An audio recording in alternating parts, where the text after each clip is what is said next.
साथ मिलकर गुप्त प्लान बनाया।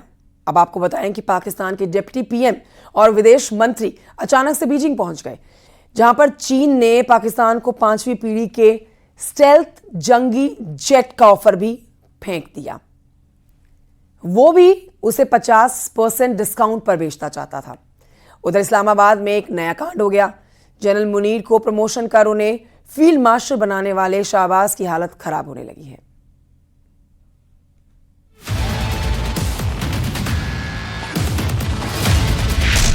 युद्ध में हारा आसिम मुनीर जनरल से फील्ड मार्शल बन गया। युद्ध में हारा जनरल मुनीर पाकिस्तान का अघोषित आका बन गया। युद्ध में हारा जनरल मुनीर पाकिस्तान का कायदे आजम न बन जाए। कैसे कैसे लोग हैं, पाकिस्तान में कैसी सनक है। जिस जनरल ने आतंकी साजिश रचकर पहलगाम हमला करवाया, जिस जनरल ने ऑपरेशन सिंदूर में नाक रगड़कर सीज फायर किया, जिस आसिम मुनीर ने रात 2:30 बजे शहबाज को फोन कर भारत की मिसाइलों की मार की कथा सुनाई, वही जनरल मुनीर अब खुद फील्ड मार्शल बन बैठा है। कहने के लिए पाकिस्तान की शहबाज सरकार की कैबिनेट ने प्रमोशन किया है, लेकिन पाकिस्तान की पहचान रखने वाले जानते हैं कि आर्मी चीफ क्या चीज है। पाकिस्तान में सेना का सिपहसालार ही असली हुक्मरान है। ऐसे हुक्मरान जिसके आगे सियासी हस्तियों की हैसियत खुद पूर्व पाकिस्तानी फौजी से सुन लीजिए।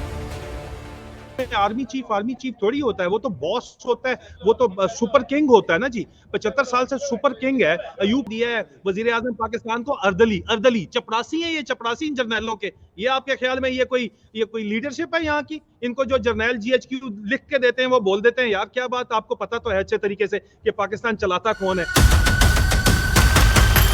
आसिम मुनीर खुद ही गुनहगार हैं, खुद ही कोतवाल हैं, जो मर्जी आए करें, लेकिन भारत के आगे इस जल्लाद जनरल की साजिशें नहीं चलेंगी, जैसे पाकिस्तान परस्तों की नहीं चल रही।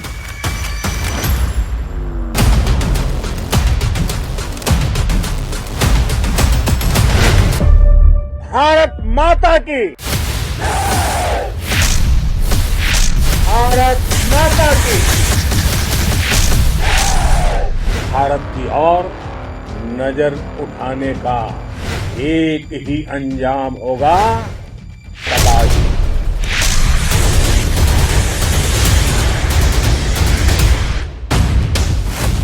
चीन, तुर्की, अजरबैजान और पाकिस्तान, ये चौकड़ी इस वक्त दुनिया में सबसे ज्यादा खतरनाक है। ऐसा अलायंस जिन्हें दहशतगर्दी नहीं दिखती, जिन्हें आतंकी आका नहीं दिखते, जिन्हें हथियारों की सौदेबाजी कर सिर्फ दौलत पटोड़नी है, खून खराबा मचाकर तानाशाही हुकूमतें बनाए रखनी है। ये गठजोड़ भारत ही नहीं पूरी दुनिया की नई टेंशन बन चुका है।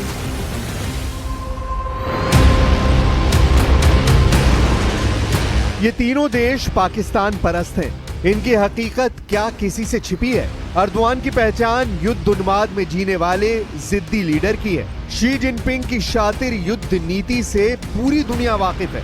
अजरबैजान के सुप्रीम लीडर समीर नूरियेव का बारूदी नकाब आर्मीनिया के साथ हुए युद्ध में उतर चुका है, लेकिन इसके बावजूद इन्होंने पाकिस्तान जैसे महामक्कार का साथ दिया है और आगे भी देने का दम भर रहे हैं। इसकी वजह क्या है? क्यों पाकिस्तान के लिए तीन देशों ने आतंक परस्ती को अपना उसूल बना लिया है? तो चलिए 7 मई की उस रात जब भारत ने पाकिस्तान में हाहाकार मचाया, जब पाकिस्तान में घुसकर भारत ने आतंकी मुख्यालयों के परखच्चे उड़ा डाले, जब मुजफ्फराबाद से मुरीदके तक ब्रह्मोस का बारूद बरस रहा था, तब ये तीन देश पाकिस्तानी मोर्चे पर साझेदारी निभा रहे थे। पाकिस्तान को बचाने के लिए चीन, तुर्की और अजरबैजान छटपटा रहे थे, मगर भारत की मार से मचे हाहाकार ने जनरल मुनीर को नाक रगड़ने पर मजबूर कर दिया। पाकिस्तान ने रहम की भीख मांगी, भारत ने बड़ा दिल दिखाया, हारे हुए पाकिस्तान को बख्श दिया, लेकिन अल्टीमेटम के साथ। मैं फिर दोहरा रहा हूं, हमने पाकिस्तान के आतंकी और सैन्य ठिकानों पर अपनी जवाबी कार्रवाई को अभी सिर्फ स्थगित किया है। आने वाले दिनों में हम पाकिस्तान के हर कदम को इस कसौटी पर मापेंगे।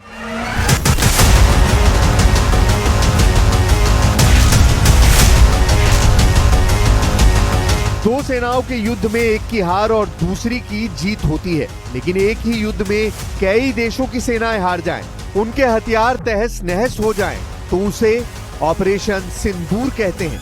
कहने भर को ये युद्ध पाकिस्तान के विरुद्ध हुआ, आतंकियों के संहार के लिए हुआ, लेकिन हारने वालों में सिर्फ पाकिस्तान नहीं, मार खाने में सिर्फ जनरल मुनीर नहीं, 90 घंटे के भीतर वो सब हार का जहरीला घूंट पीने पर मजबूर हो गए, जिन्होंने पाकिस्तान के लिए जी जान लगाई।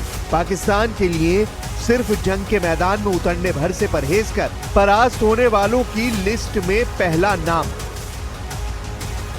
स्वयंभू वर्ल्ड पावर ड्रैगन यानी चीन का है। दूसरे नंबर पर खुद को मुसलमानों का खलीफा साबित करने वाला तुर्की है। तीसरे नंबर पर बात बात पर बारूद से खेलने वाला अजरबैजान है। इन तीनों देशों के सिपहसालार सन है, टॉप लीडरशिप सख्ते में है। वर्ल्ड ऑर्डर में टॉप पर होने का दम बढ़ने वाले चीन और तुर्की की तिलमिलाहट इतनी बड़ी हुई है कि दोनों देशों ने मरनासन पाकिस्तान को फिर से खड़ा करने का मिशन ऑन कर दिया है। कोई पाकिस्तान को तकनीक दे रहा है, कोई हाईटेक हथियारों की सेल लगा रहा है, किसी ने अपना खजाना जनरल मुनीर पर लुटा देने का ऐलान कर डाला है। लेकिन ये खींच क्यों?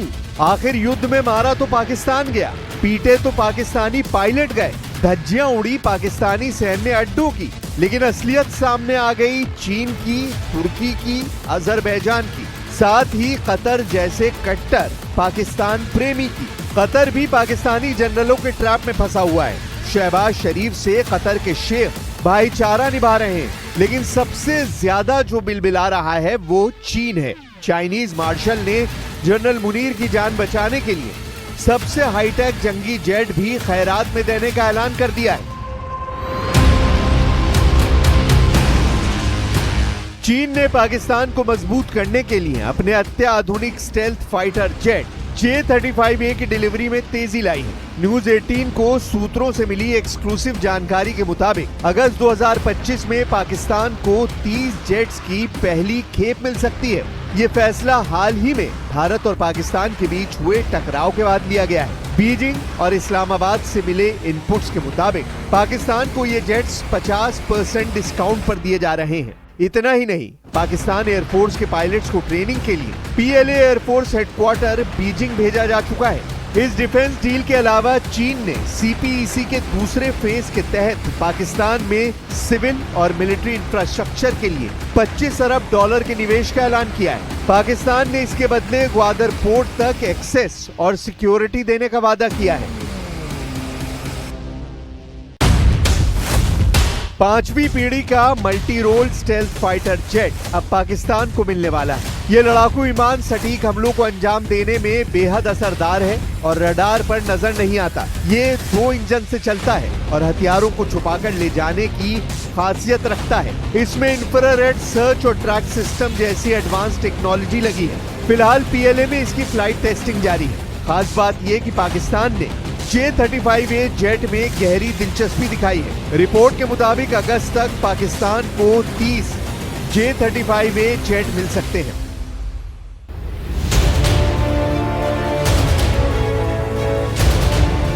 ड्रैगन जनरल मुनीर से जंगी जेट की डील के लिए इस कदर उतावला क्यों है, इसे भी जान लीजिए।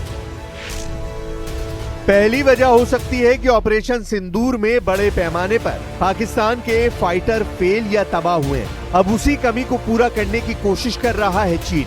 दूसरी वजह हो सकती है कि पाकिस्तान के जरिए अपने 5वीं पीढ़ी के फाइटर जेट को टेस्ट करना चाहता है, यानी पाकिस्तान को चीन ने बनाया वेपन लैब। तीसरी वजह हो सकती है कि कीमतों को 50% डिस्काउंट देकर चीन अपना माल खपाने की कोशिश में है, क्योंकि पाकिस्तानी सेना में 80% हथियार चीन के हैं। चाइनीज पॉलिसी की पोल ऑपरेशन सिंदूर ने खोल कर रख दी है। मेड इन चाइना हथियारों का सच भी दुनिया ने जान लिया है। चीन की साइबर आर्मी इस सच को छुपाने के लिए मरी जा रही है। ऑपरेशन सिंदूर के वक्त चीन ने वाइबो जैसे अपने सोशल मीडिया प्लेटफॉर्म पर पाकिस्तान के फर्जी दावों को हवा देना शुरू कर दिया था। हैशटैग्स चलाए गए, India opens flood gates, Pakistan shot down 6 Indian fighter jets. Pakistan की बातों को हूबहू दोहराकर चीन ने अपना एजेंडा साफ कर दिया। भारत के खिलाफ प्रोपेगेंडा चलाकर चीन अपने हथियारों का प्रचार कर रहा था। चीन ने वॉर टेंशन के बीच अपने हथियारों की जमकर मार्केटिंग की। चीन ने J-10C फाइटर जेट और PL-15 मिसाइल को पाकिस्तान की सफलता की वजह बताया, लेकिन सच्चाई यह है कि PL-15 मिसाइल टारगेट तक पहुंची ही नहीं। Chinese HU-9 air defence system Lahore को अभेद नहीं रख पाया। पाकिस्तान के लिए चीन के प्रोपेगेंडा का आलम यह था कि PL-15 मिसाइल को अमेरिकी एमराम AIM-120 और फ्रांस की मीटियोर मिसाइल से भी बेहतर बता दिया। सबसे चौंकाने वाली बात यह है कि चीन के कब्जे वाले सभी मीडिया संस्थान, जिसमें CCTV न्यूज, बीजिंग न्यूज, सिना मिलिट्री, रेफरेंस न्यूज समेत तकरीबन 2 दर्जन से ज्यादा चैनल वाइबो हैंडल पर फेक न्यूज फैलाने की कोशिश में जुटे रहे। उधर पाकिस्तान पिटता रहा। पाकिस्तानी एयरबेस पर मिसाइलें बरसती रहीं। भारत के प्रहार से पाकिस्तान में हाहाकार मचा रहा। इस बीच JF-17 और विंग लूंग 2 जैसे चीनी सिस्टम भी फेल हो गए, जबकि AR-1 जैसी laser guided air to surface missile को भारतीय रडार ने ट्रैक कर इंटरसेप्ट कर लिया।